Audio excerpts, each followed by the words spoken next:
But this is a really powerful transformational moon, and it's going to be important to be mindful of what you're thinking and what you're feeling, because there's a lot of power to manifest consciously or unconsciously in whatever's going on in your inner world.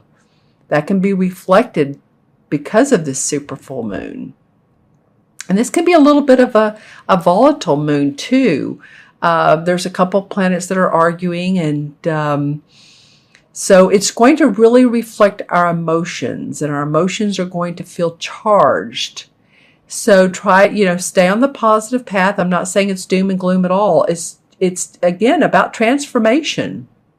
So one minute we may feel, way up, and then the next minute, you may feel a little bit down.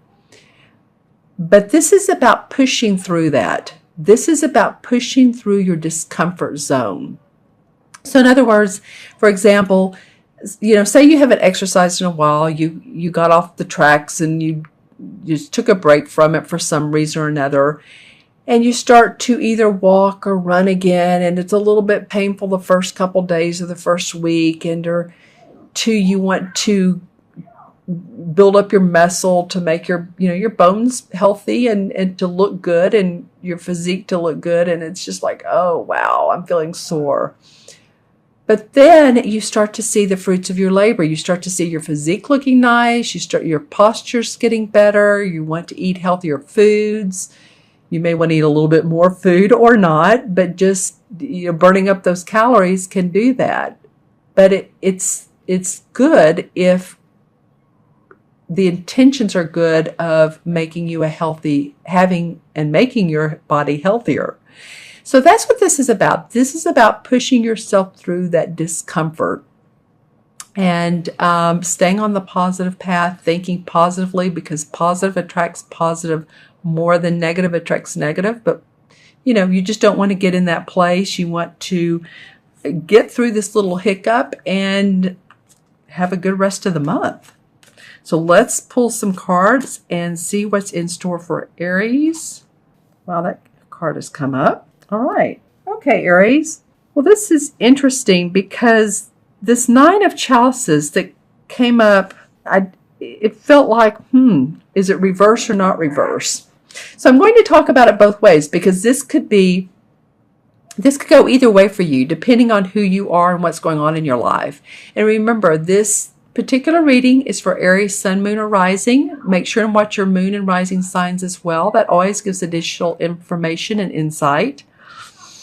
So let's talk about the Nine of Chalices coming up straight up. As you can see, I have this rubber band around my wrist. The Nine of Chalices talks about our emotions being in a great place, really feeling good and lighthearted. And as you can see, she has a good positive look on her face, and my puppy is whining, so he's involved in this as well. But also she's feeling very intuitive. Her emotions and her intuition, she's used those together to get to a place in her life where her home is happy. You can see the cups on the fireplace are there. They're of all different varieties, shapes, colors, forms. So she's had a lot of experiences to get her to the point of feeling good about where she is in life. So you could be that Aries. And as you can see, there's fire behind her, and the fire denotes a fire sign. So this could very well be that you're feeling inspired about your life. You're feeling good emotionally. When it comes up in reverse, for those of you who, this could be the full moon, because when I look at it in reverse, look at that ball. Look how it looks so full and round. Oh, that's interesting. Okay, so I'm looking at this. Okay, so when you look at it this way, it looks like she has her hand on the moon and her other hand lying beneath it. And again, my puppy wants to talk during this. So she has, interesting, I still feel like she has the moon in her grasp. You guys may have some situations occur that you need to push again through, like I was saying at the beginning of the reading. Some issues, things that come up, and this tugs at your heart, or it's like you need to push through a relationship or a job, somebody at your job, or you need to get active, like I said earlier. But I do feel like that you have a grasp on this. So let me know in the comments below. It does look like, though, if you're looking at this, that she does have the full moon in her hands, but this ball really has an effect on her and the people around her. And this, of course, could be a man or a woman. So I'm not just talking to you female Aries. I'm talking to the males as well. When I say she, it's just because it depicts a she in the card. All right? The next card is one that came up for another sign. And this is the Temperance card in traditional tarot.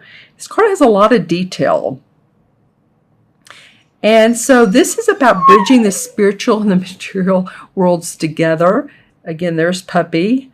Some videos he likes to talk, and this in particular is one. And interestingly enough, this card indicates someone who is good in social skills, very communicative, and also has some great ideas at work that you can share with other people, and it will benefit not only yourself, sorry about that, he just wants to talk, and others around you.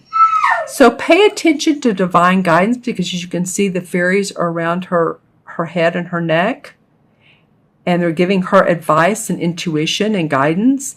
And then she has all of her candle and her flowers and her ingredients to mix this into something that she can manifest out. So lots of good ideas, Aries. And then the third card is an awesome card. This is the Three of Pentacles. And this is about your money, your property, your finances, and coming out of training. Some of you may have been with a company that there has been training, or you started with a new company. This isn't completely new to you, but it is new beginnings. It's enhancing or embellishing what you're already doing, or it's giving you another way to make money. And these two cards face each other. And I always look at that. So I'm seeing she's manifesting what she wants, what she divinely wants. And it's coming to fruition. So by the end of October, you guys, I feel like you're going to be feeling pretty good about new promises in work. Some of you offered new positions because of training. You get out of training and you're divinely inspired. So let's see what cards come up. Well, this is interesting. These came up in reverse. The Three of Swords in reverse. So this is about heartbreak, but you're getting past that. And the Page of Cups, this is in reverse. So you've gotten past your emotions. Now you're ready to enhance and embellish your skills. This is about new emotions, about new ideas that you love. And it came up in reverse. Both of them did. So I feel like this could also be, too, that there was a little bit of heartbreak, or it could go along with this card that you needed to get past. Any relationships that didn't work out. You know, Jupiter is in Libra right now, so it is a lot about relationships, whether they work out or whether they don't. But if one fell by the wayside, then it's, you know, a lot of times it can be for our highest good. So I'm going to pull one more card for this Three of Pentacles and see what this is about. Well, new inspiration. Ace of Rods came up, of course. I mean, you're newly inspired. So that feels good. Creative projects that come up, new ventures, partnerships are in the making for you. So just watch out for those. So I'm going to add these up for you, Aries. This is the 9, and 14 is 23, and 3 is 26, 2 and 6 is 8. 8 is about bridging the spiritual and the material together. So it is about tuning into your intuition, tuning into your perceptions and your instincts, and manifesting. So this feels like it's the anchor card of the month.